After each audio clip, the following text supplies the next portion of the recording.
tal, amigas y amigos? Muy pero muy buenos días y gracias por escuchar Resonancias de Fe. Hoy en la sección Cultura y Fe hablaremos de la Anunciación, en la que se inspira la oración del Ángelus que se hace todos los días al mediodía. En nuestra sección infantil, el cuento Una nueva oportunidad. Zabulón había crecido en el campo. Entre todos sus compañeros de trabajo, era el que más amaba la naturaleza. Cada mañana miraba con asombro el amanecer y se detenía a observar el trabajo de las hormigas o de las abejas.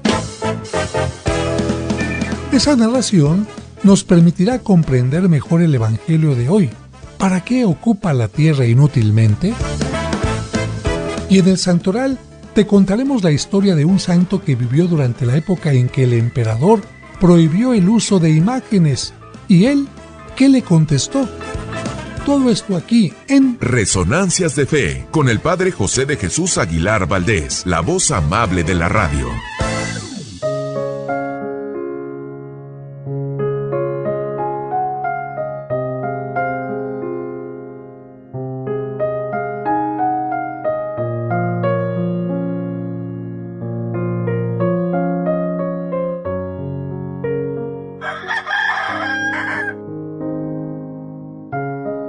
Una de las gallinas de la granja, celosa por el canto del gallo, acudió a las jaulas de los canarios, de los gorriones y de las calandrias para que le enseñaran a cantar.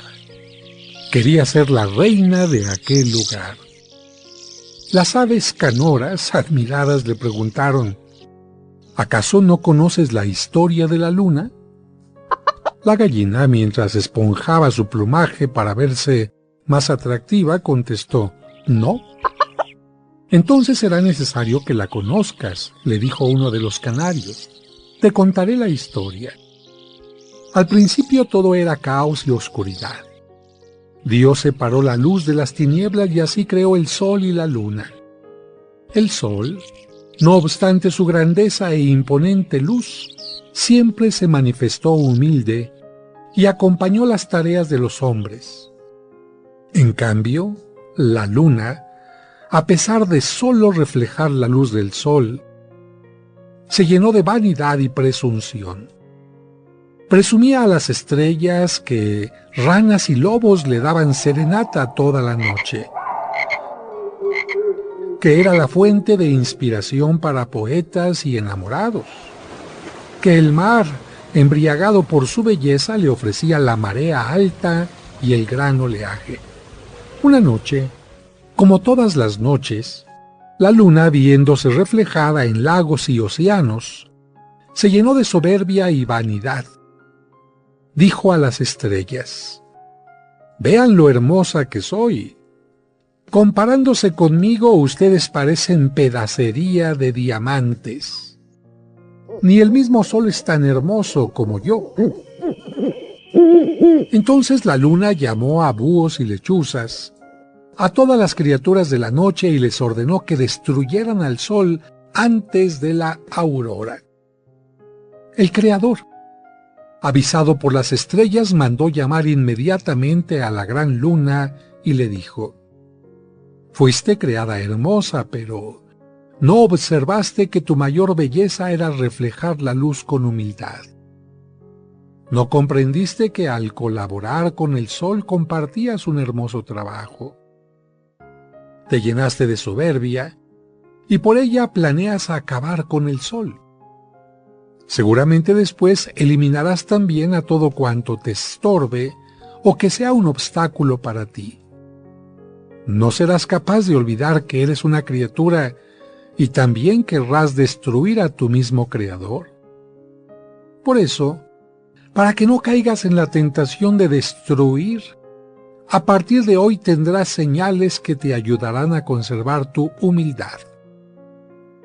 La primera: no estarás llena todo el tiempo. Tendrás cuartos menguantes y crecientes. La segunda: la estrella de la mañana te anunciará el final de tu actividad nocturna. Finalmente, la tercera: El gallo con su canto te recordará varias veces durante la noche lo efímero y pasajero que resulta esta, y también te anunciará la llegada del humilde sol. El pequeño canario concluyó su cuento. Después de escuchar la historia, la gallina no supo qué decir. Como si la soberbia le pesara, inclinó la cabeza. Agradeció al canario la narración y regresó llena de humildad a su lugar. Por la noche, observó a la luna en cuarto menguante. Escuchó cómo el gallo, con humildad, interrumpía su sueño nocturno para cumplir con las órdenes divinas. Observó la belleza de la pequeña estrella de la mañana y se puso a llorar pidiendo perdón por su deseo de grandeza. Al día siguiente despertó y encontró al mismísimo Creador frente a ella. Se puso nerviosa pensando en que recibiría un castigo. Entonces Dios le dijo: ¿podrías mostrarme lo que hay debajo de ti, guardado entre la paja? La gallina se levantó y enseñó un huevo que acababa de poner. Dios lo observó y le dijo: a mí me parece que este huevo es como el más hermoso de los cantos. Ni el gallo ni el sol podrían hacer algo así. La gallina se sintió avergonzada por su anterior actitud. Dios le acarició la cabeza y le dijo: cada criatura tiene algo por lo cual enorgullecerse con humildad, y por eso no debe compararse ni competir con ninguna otra. Aprende esta enseñanza. Admira tus propios dones, así serás feliz. Si solo admiras los tuyos, te volverás soberbia. Y si únicamente admiras los de los demás, te llenarás de envidia. Dios salió de la granja y continuó su camino. Aquella noche, el ave volvió a poner un huevo y mientras lo hacía, por vez primera, cacareó por la alegría de ser gallina. Moraleja: alégrate siempre de ser tú mismo.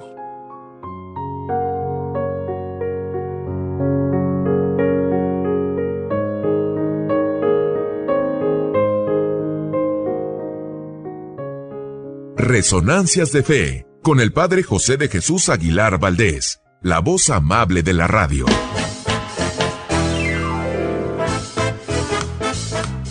Muchas gracias por escucharnos y por ser parte importante de este programa que hacemos para ti con mucho cariño. Y como cada domingo, le agradecemos a Dios por el don de la vida y le pedimos por ti y por cada uno de los tuyos, especialmente por los enfermitos o por quienes pasan por algún mal momento. Que Dios les llene de bendiciones. Y además de agradecer tu atención, quiero agradecer la presencia de mis colaboradores. En la producción, Sergio Enríquez Morín, y compartiendo micrófonos, nuestro invitado de hoy en las secciones del Santo Oral y Cultura y Fe, Raúl Mauricio Hernández. Amigas, amigos, gracias por escuchar este programa en este tiempo de primavera ya. Y como lo decía hace 8 días, la primavera cambia automáticamente todo en la naturaleza, pero no en el ser humano. El ser humano, aunque empiecen a renovarse las plantitas, aunque los árboles empiecen a llenarse de hojas nuevamente después del invierno, si el ser humano quiere seguir en su egoísmo, sigue. Si el ser humano quiere seguir en su adicción a lo malo, sigue. Por eso es importante que nosotros hagamos un alto en nuestra vida y nos preguntemos: ¿cómo estoy? ¿Hacia dónde voy? ¿Qué me dicen los demás de mi comportamiento? Y si hay cosas positivas, reforzarlas. Pero si hay cosas negativas, cambiarlas, hacerlas a un lado para ser mejor todos los días. Así que, bienvenida primavera. Por otra parte, quiero agradecer a todas las personas que han llamado el día 19 de marzo a la parroquia, han mandado mensajes para felicitarme por mi medio santo, porque pues como saben me llamo José de Jesús, aunque en realidad la gente me conoce más como el Padre José, y les agradezco este detalle de esta llamada. Algunos me enviaron un globo con un letrero que decía felicidades, otros incluso una bolsita de chocolates, una flor. ¡Uy, cuánto cariño! Esto de verdad se los agradezco mucho. No tengo otra forma de agradecerlo que a través de un trabajo constante en los medios, en la evangelización y pidiendo por ustedes en la Santa Misa. Y bueno, un saludo a todos los que llevan también este nombre de José o de Josefina, aunque sea atrasaditamente, y también un saludo a los enfermitos y a todos los que son traileros, transportistas en Estados Unidos o en México y que en este momento están escuchando el programa. Nos vamos acercando ya cada vez más a la Pascua y hay que preguntarnos cómo estoy. Y teléfonos de la parroquia, ya desde ahora para cualquier información, 55 55 66 77 44 y también el 55 5705 59 39, de 9 de la mañana a 7:30 de la noche todos los días. Pero vamos a un breve corte y al regreso el cuento. ¿Alguna vez te has preguntado cómo se elige al Papa? ¿Qué es un cónclave y quiénes votan en él? ¿Existió alguna vez una mujer papa? La sede vacante. Un libro escrito por el Padre José que es una guía fascinante que a través de preguntas y respuestas aclara todos los aspectos del proceso de elección papal. Conoce el cónclave, cómo se organiza y quiénes participan en él, y descubre mucho más sobre la historia del Vaticano y su líder espiritual. La sede vacante. Adquiere la nueva versión actualizada en la parroquia de los Santos Cosme y Damián, Serapio Rendón 5, Colonia San Rafael, a 2 calles del Metro San Cosme o a 3 calles del Metrobús Revolución. Muchas gracias por continuar con nosotros. Es momento de escuchar el cuento para entender el Evangelio, escrito por el Padre José.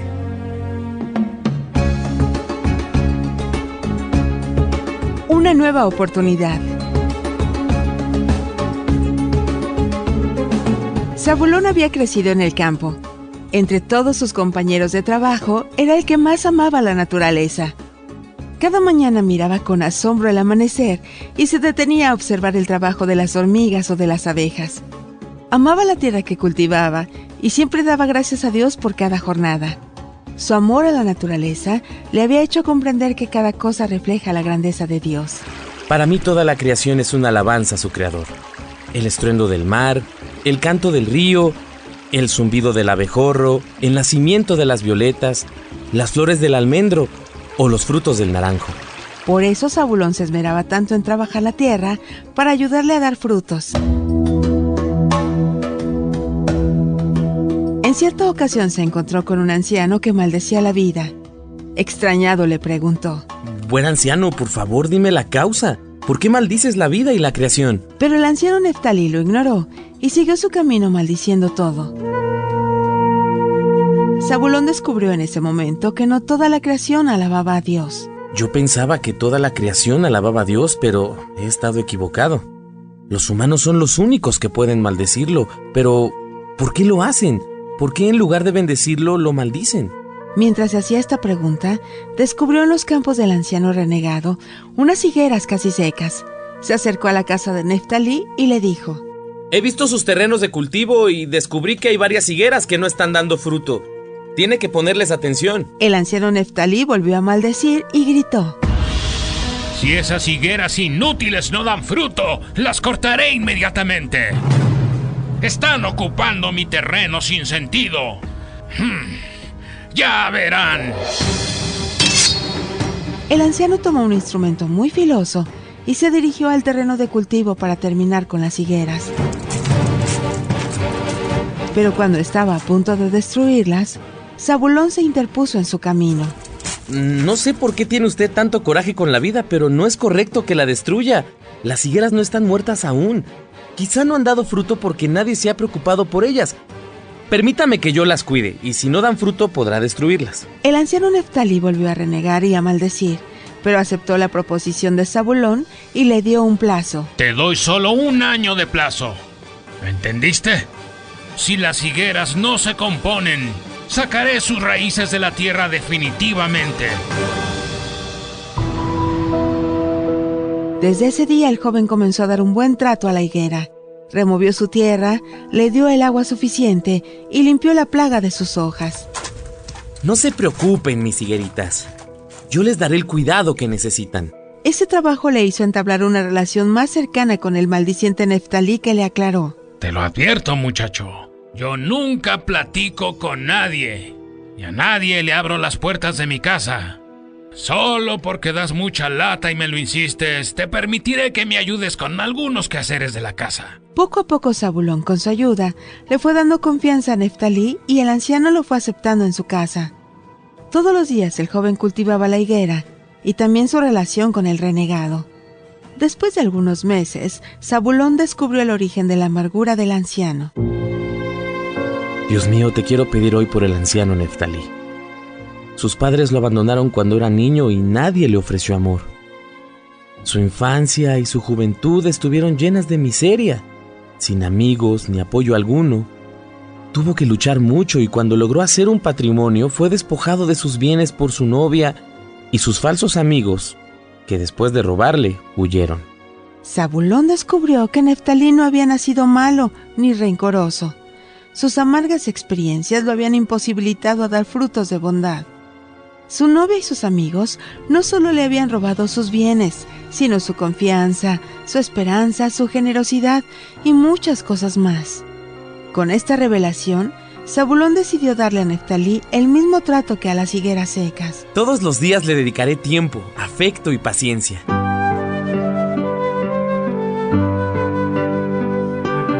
Después de 3 meses, el anciano comenzó a cambiar notablemente sus actitudes. Arregló su descuidada barba, pintó su humilde casa y volvió a cantar. Cantando en el campo soy feliz. La, la, la, la, lo... Cumplido el plazo de 1 año, Zabulón le pidió a Neftalí que lo acompañara a ver las higueras. Cuando llegaron al lugar, el anciano no podía creer lo que veía, porque estaban llenas de frutos. Lleno de un gran agradecimiento, abrazó al joven que las había cultivado. Zabulón le dijo: Yo no les he dado la vida, solo las he cultivado. Dios es el que da la vida. Nosotros solo debemos cultivarla con amor para que dé frutos. Al escuchar esas palabras, Neftalí se estremeció mientras sus ojos se llenaban de lágrimas. Luego su corazón produjo un fruto que no había producido en años. Levantando los ojos al cielo, dijo: Gracias, Padre mío, porque yo era como estas higueras que por falta de amor viví seco y sin dar fruto. Gracias porque aún así no me cortaste la vida y me diste una nueva oportunidad enviando a Zabulón para que me hiciera volver a dar fruto. Entonces Neftalí nunca más volvió a maldecir. Sus palabras se hicieron bendiciones y sus obras se volvieron tan generosas que todos se acercaban a él.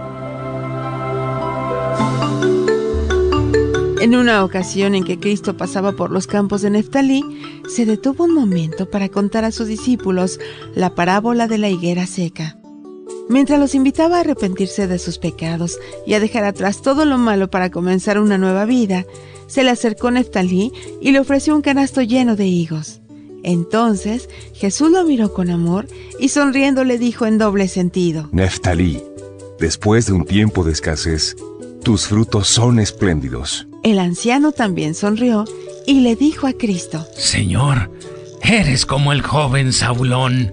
Gracias por venir a la tierra a cultivar las higueras para que den fruto. Este es un cuento escrito por el padre José de Jesús Aguilar Valdés y podrás encontrarlo en el libro Cuentos para entender el Evangelio.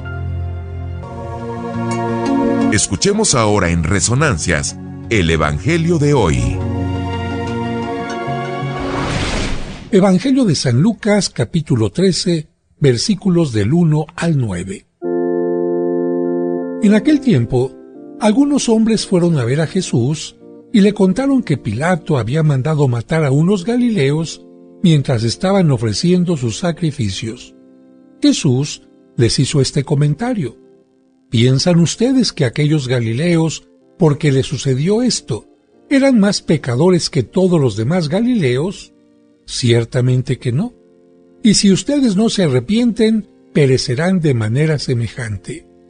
Y aquellos 18 que murieron aplastados por la torre de Siloé, ¿piensan acaso que eran más culpables que todos los demás habitantes de Jerusalén? Ciertamente que no. Y si ustedes no se arrepienten, perecerán de manera semejante. Entonces les dijo esta parábola. Un hombre tenía una higuera plantada en su viñedo. Fue a buscar higos y no los encontró. Dijo entonces al viñador: Mira, durante 3 años seguidos he venido a buscar higos en esta higuera y no los he encontrado. Córtala. ¿Para qué ocupa la tierra inútilmente? El viñador le contestó: Señor, déjala todavía este año. Voy a aflojar la tierra alrededor y a echarle abono para ver si da fruto. Si no, el año que viene la cortaré. Queridos hermanos, hermanas, hoy como en tiempos de Jesús podemos comentar sucesos dramáticos que nos llaman la atención, como el incendio del Mercado de la Merced en la Ciudad de México, algún accidente, el de aquellos jóvenes que murieron en una balacera, el de aquella familia que fue asesinada. Y Jesús nos podría decir: ¿ustedes piensan que esas personas eran más pecadoras que ustedes? ¿Creen que merecían eso? Jesús quiere dejar claro que no hay relación directa entre infortunio y pecado personal, como tampoco lo hay entre fortuna y virtud. A ver, lo digo más directo. Si a una persona le sucede un accidente o una tragedia, no es porque sea pecadora. Y si le va estupendamente bien, eso no significa que sea muy buena y virtuosa.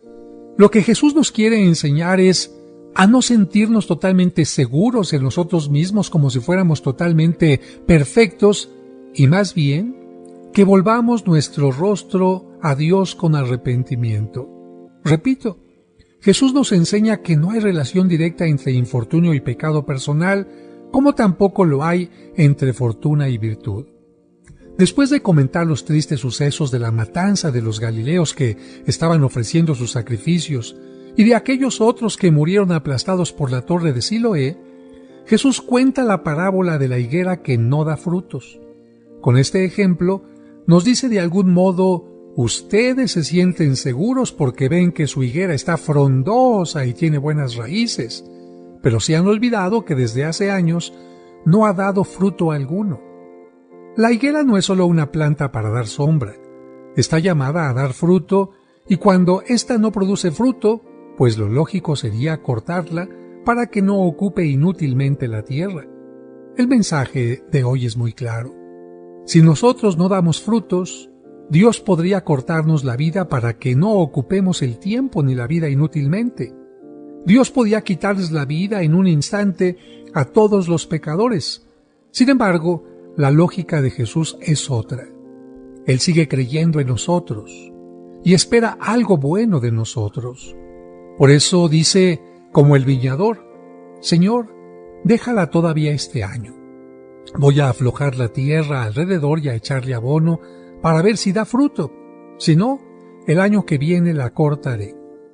El Evangelio de hoy, hermanos, es una clara invitación para que no dejemos pasar este tiempo de Cuaresma sin aflojar y abonar la tierra, y así podamos dar frutos de conversión en la familia, en el trabajo, en la escuela, en favor de todos los que están a nuestro alrededor y esperan de nosotros algo más que una buena sombra.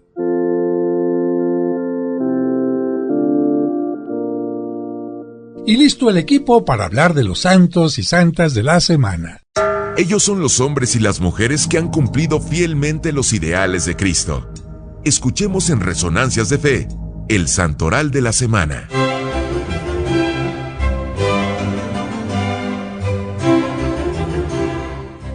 El 23 de marzo se celebra a los mártires Fidel y Pelagia, las vírgenes Erlinda y Reinalda, a la monja Rebeca y a Santo Toribio de Mogrovejo. Toribio de Mogrovejo nació en España en 1538. Fue nombrado arzobispo de Lima, Perú. aquella arquidiócesis medía casi 5.000 kilómetros de longitud. Los conquistadores cometían muchos abusos y los sacerdotes no se atrevían a corregirlos, por lo que Toribio fue duro con ellos y defendió a los indígenas, logrando la conversión de un gran número. Santo Toribio recorrió unos 40.000 kilómetros visitando y ayudando a sus fieles. Fundó el primer seminario de América. Administró el sacramento de la confirmación a más de 800.000 personas, entre las que estaban Santa Rosa de Lima, San Martín de Porres y San Francisco Solano. Este santo, Toribio de Mogrovejo, murió el 23 de marzo de 1606 en una capillita de indios. El 24 de marzo se celebra a Santa Joaquina de Verduna, una mujer que duró casada hasta los 33 años, tuvo 8 hijos y bastantes nietos. A los 47 años fundó la comunidad de las Hermanas Carmelitas de la Caridad. ¿Por qué? Pues porque se dedicaban precisamente a ayudar a los más necesitados. Y al morir a los 61 años, Santa Joaquina había fundado conventos, escuelas y hospitales en diversos sitios de España. El día 25 de marzo, además de la fiesta de la Anunciación, se celebra a San Dimas. Todos lo conocemos como el Buen Ladrón. Todo lo que se sabe de él es que fue crucificado al lado de Jesucristo y que, aunque se arrepintió en sus últimos momentos, alcanzó el perdón de Dios y el paraíso.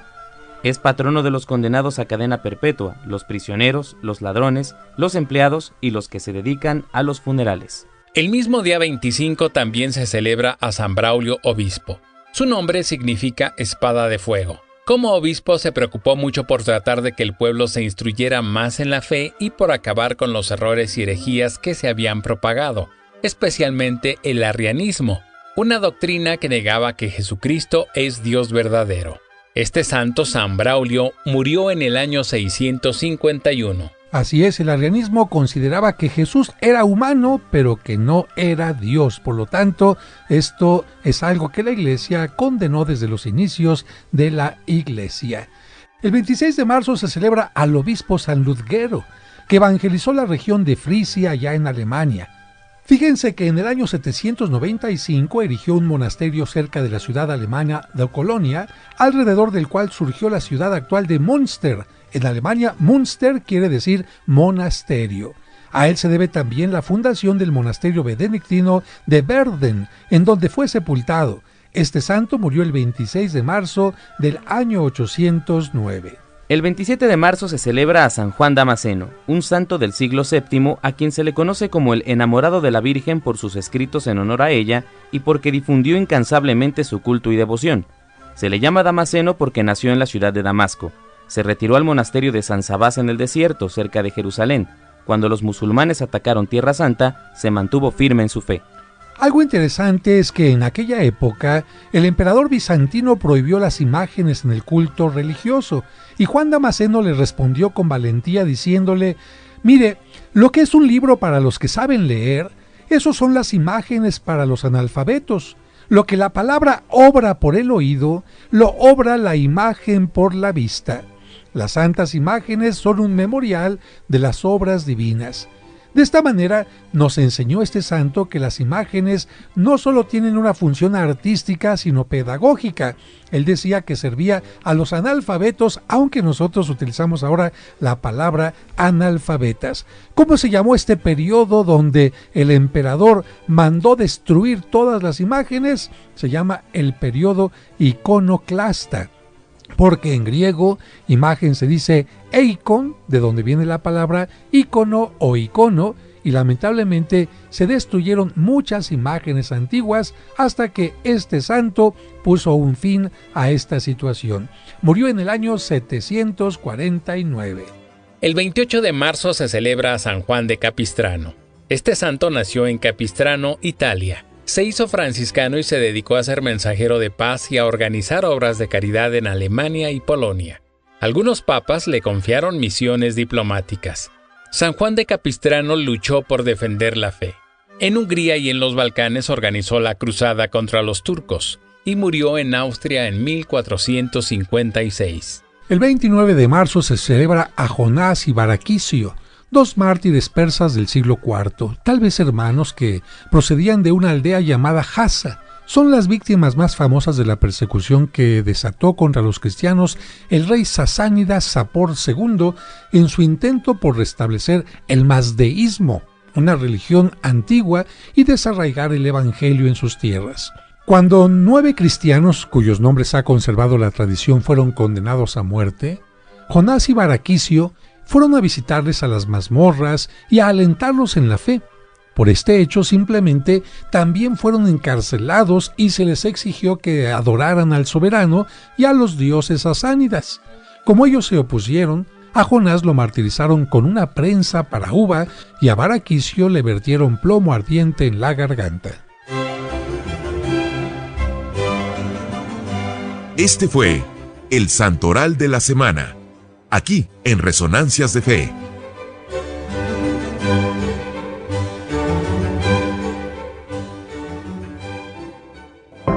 Esta es nuestra sección, Cultura y Fe.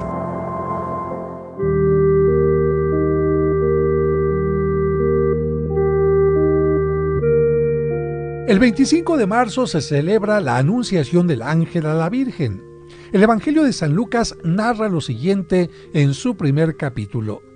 Fue enviado por Dios el ángel Gabriel a una ciudad de Galilea llamada Nazaret, a una virgen comprometida en matrimonio con un hombre llamado José. El nombre de la virgen era María, y vamos a explicar lo más importante. La palabra ángel significa mensajero, un mensajero de Dios. Gabriel significa el que trae buenas noticias de parte de Dios. En la Biblia, una virgen es una mujer pura que se dedica en cuerpo y alma a Dios. En el mundo hay muchas mujeres vírgenes, pero la mayor de todas es María, la madre de Jesús. En Israel era muy estimado el nombre de María, en hebreo Miriam. Así se llamaba la hermana de Moisés. Y en tiempos de Jesús este nombre era tan popular que las 3 mujeres que estuvieron presentes en el Calvario, todas tenían el nombre de María, las 3 Marías. ¿Qué significa que María estaba comprometida en matrimonio? En aquel tiempo, unos meses antes de casarse, los novios firmaban un compromiso de matrimonio para que el esposo pudiera dedicarse tranquilamente a preparar todo lo necesario para su hogar, sin peligro que después la prometida ya no se casara con él. El hombre con el que estaba comprometido María se llamaba José. El ángel Gabriel le dijo: «Salve María, llena de gracia, el Señor es contigo».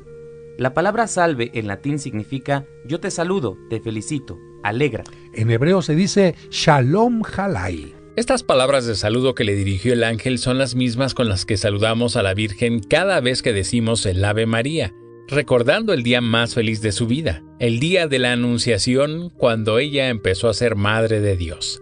Y seguramente es el saludo que a ella más le agrada, el que le compuso el mismo Dios en persona. Las palabras llena de gracia significan que es la mujer que más gracias o favores ha recibido de Dios.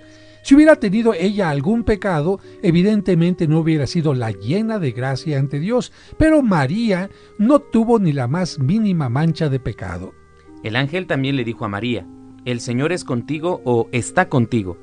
Los israelitas, cuando querían animar a una persona y asegurarle que iban a suceder cosas maravillosas, le decían: «El Señor está contigo». Es que si Dios está con nosotros, ¿quién podrá contra nosotros? Cada vez que rezamos el Ave María felicitamos a la Virgen por esta bella noticia.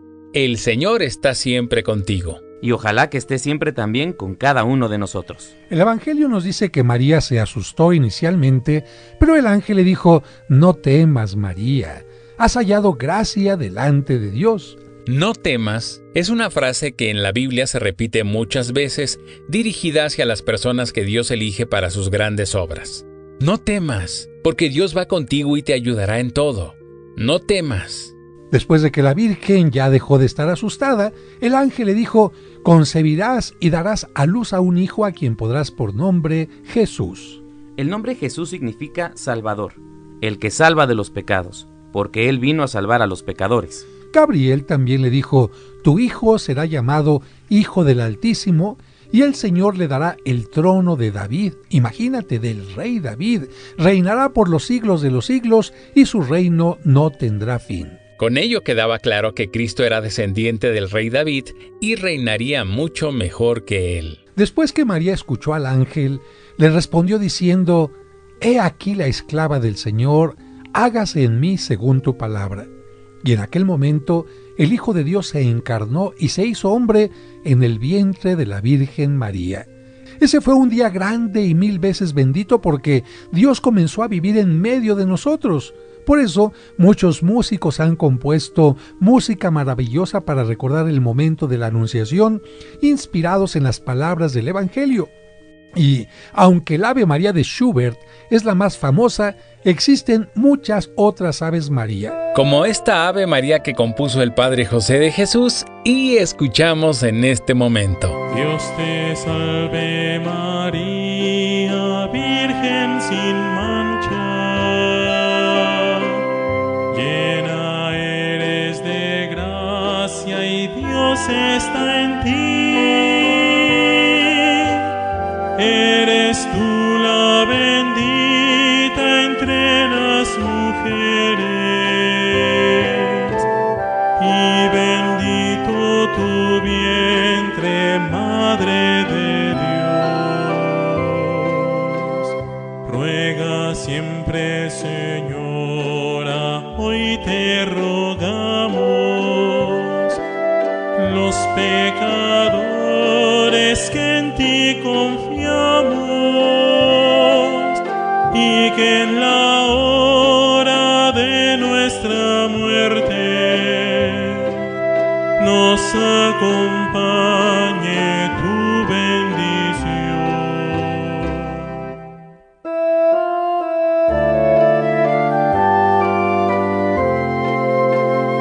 Dios te salve María, Virgen sin mancha,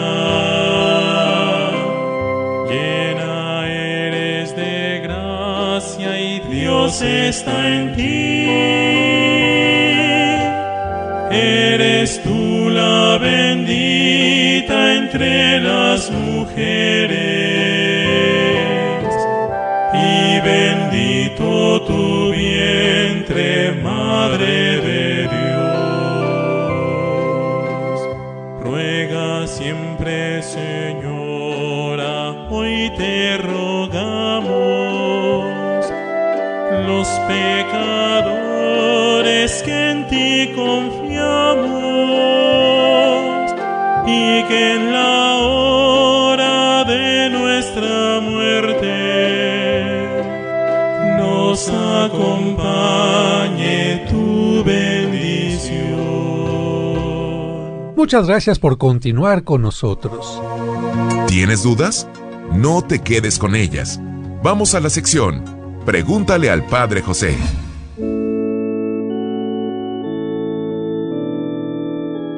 ¿Y qué les parece si comenzamos con esta primera pregunta? ¿En qué lugar nació Jesucristo? Jesucristo nació en Belén, ciudad de Judá. Esto es un lugar muy cerca de Jerusalén, al sur de Tierra Santa, y nació en Belén para que se cumplieran las Escrituras y fuera judío, porque había una profecía del profeta Miqueas que decía así: de ti, Belén de Efratá, pequeña entre las aldeas de Judá, de ti saldrá el jefe de Israel, cuyos orígenes se remontan a tiempos pasados, a los días más antiguos. En Belén tenía que nacer Jesucristo, ¿pero por qué? Porque allí había nacido también el rey David, y el Mesías, de acuerdo a las profecías, tendría que nacer en la misma ciudad. Por eso, para que se cumplieran las Escrituras, sus padres, María y José, tuvieron que trasladarse desde Nazaret hasta Belén.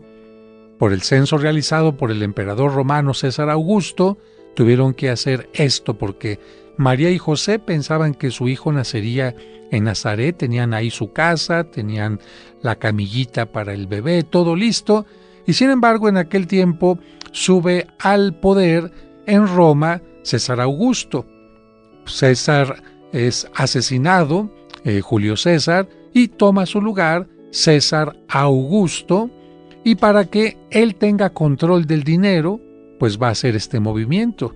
¿Cuál era la forma que tenía el César para saber cuántos impuestos tenían que entregarle los recaudadores? Pues muy sencillo, preguntar cuánta gente, cuántos ciudadanos romanos había en su territorio, y de acuerdo a eso recibía el dinero. ¿Y cómo podía saber cuántos ciudadanos tenía? Pues haciendo un censo, obligando a todos los hombres a que se inscribieran, a que fueran a sacar su credencial de lector, para que me entiendas, al lugar donde habían nacido. Y por eso es que José, que había nacido en Belén, tuvo que viajar con María hasta aquel lugar, y allí nació Jesús. Pero viene la siguiente pregunta, que va ligada a la anterior. Si Jesús nació en Belén, entonces ¿por qué le llamaban Jesús de Nazaret? Y tenemos que decir que aunque Jesús nació en Belén, con excepción del tiempo en que María y José huyeron a Egipto para protegerlo cuando era niño de la matanza que había ordenado el rey Herodes, Jesucristo siempre vivió en Nazaret. Allí fue donde creció, ahí pasó su infancia, su adolescencia, su juventud, y allí aprendió de José, su padre, el oficio de carpintero. Poca gente sabía que Jesús era judío, que había nacido en Belén, y por eso lo consideraban nazareno de la región de Galilea. Por eso le llamaban precisamente Galileo o Nazareno, pero Jesús había nacido en Belén, que está en la zona de Judea, y por lo tanto Jesucristo era judío, no galileo.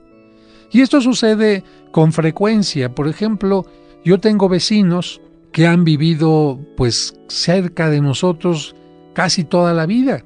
Y sin embargo, cuando te pones a platicar con ellos, te dicen, es que nosotros no nacimos en la Ciudad de México, somos de Veracruz o somos de Puebla, y sin embargo, nuestros papás nos trajeron a vivir desde pequeños, y uno piensa que el vecino siempre ha vivido en la Ciudad de México y por lo tanto es de este lugar, pero no es así. Por eso es que a Jesucristo le llamaban Jesús de Nazaret. La siguiente pregunta sería, si el padre terreno de Jesucristo fue José, ¿por qué a veces le gritaban hijo de David? Bueno, miren, aunque la Biblia muestra a José como padre putativo, esto significa quien hace las veces de padre, en varias ocasiones Jesús recibió el título de hijo de David, como cuando el ciego de Jericó le gritó, Jesús, hijo de David, ten misericordia de mí. También, si ustedes recuerdan, cuando Jesucristo iba entrando a Jerusalén el Domingo de Ramos, la gente lo aclamaba, así dice el texto, y la gente que iba delante y la que iba detrás lo aclamaba diciendo, Hosana al Hijo de David, bendito el que viene en nombre del Señor. Y desde antes de su nacimiento, cuando la Virgen María recibió la noticia de que sería la madre del Salvador, el arcángel Gabriel le dijo a María, vas a concebir y a dar a luz un hijo, y le pondrás por nombre Jesús. Él será grande y será llamado Hijo del Altísimo.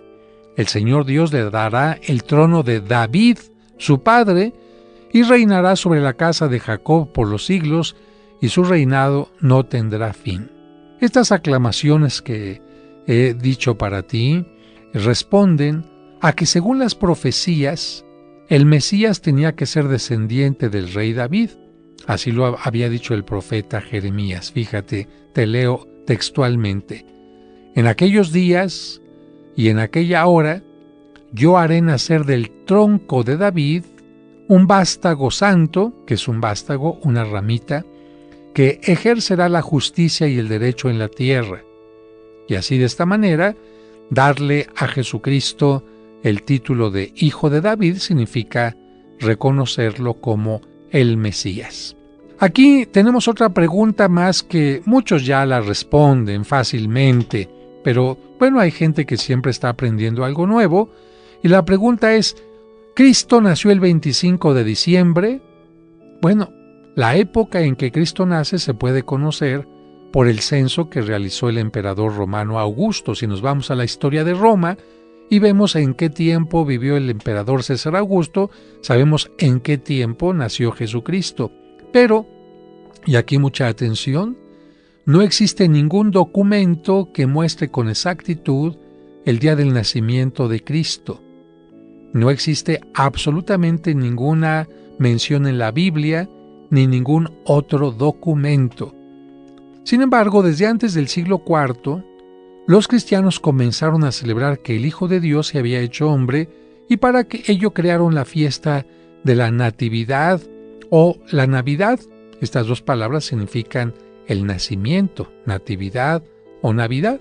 Y como en el Imperio Romano se celebraba la fiesta del sol el 24 de diciembre por la noche, los primeros cristianos dijeron, pues vamos a utilizar ese mismo día para celebrar a Cristo como la verdadera luz del mundo. Así como los romanos están celebrando esta fiesta, si ven que nosotros estamos celebrando una fiesta, van a pensar que estamos celebrando lo mismo y no se van a dar cuenta que somos cristianos, porque en aquel tiempo había también matanza contra los cristianos. Así que de esta manera podemos decir que Cristo, la luz verdadera que anuncia el Evangelio de San Juan, empieza a ser venerado en su nacimiento el día 24 de diciembre por la noche en toda Roma. Pero en la parte del oriente, en Jerusalén particularmente, la noche que consideraban ellos era el nacimiento del sol, era el 5 de enero por la noche. Por eso es que en Oriente la Navidad la celebraban el 5 de enero. Y posteriormente, ¿qué pasó? Tanto la iglesia de Roma como la iglesia de Jerusalén dijeron, estamos celebrando la misma fiesta, pues vamos a hacer que comience el 24 de diciembre y que termine el 6 de enero. No sabemos cuándo nació Cristo, su nacimiento se celebra en forma simbólica.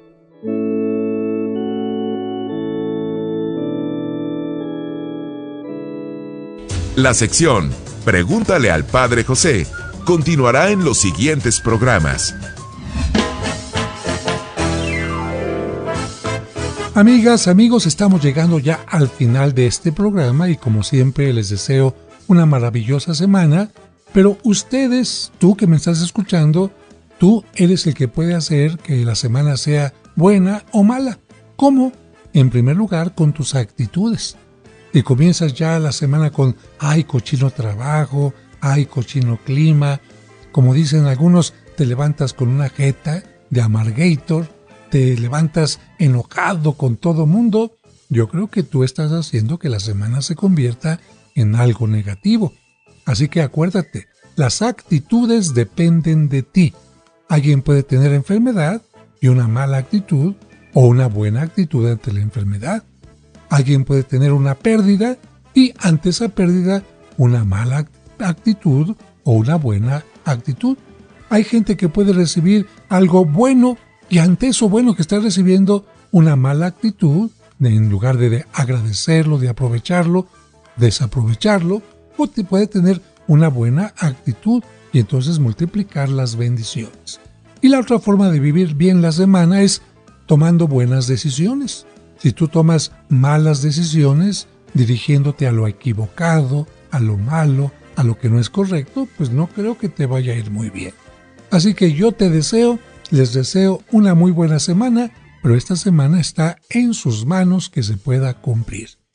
Vamos a pedir por todos ustedes como siempre, y ustedes también pidan por sus seres queridos, no solamente por los vivos, sino también por los antepasados. Estamos en primavera, creo que es tiempo de florecer, tiempo de dar lo mejor de nosotros, porque primavera es florecer también y prepararse para dar buenos frutos. Que tengan una maravillosa transformación durante este domingo y siempre. Y vamos a terminar con un poquitito de música por lo menos. Tú me llamaste a mí al nacer la mañana. Toda la noche intenté, pero en mi red no había nada. Diciendo sígueme, subiste en mi barca. En la arena tus pasos seguí, confié en tu palabra. Y codo a codo junto a ti, remé la marcha, buscando aguas de ilusión, con gran esperanza. Lancé mis redes en el mar, según tu palabra, y donde no había nada, desde mi abundancia. Alegre pescador, no dejó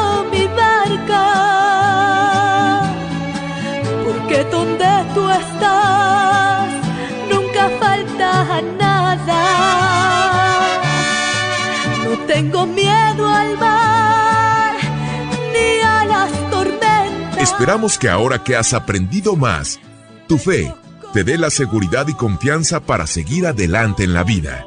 Y te invitamos a que la próxima semana acompañes al Padre José de Jesús en Resonancias de Fe.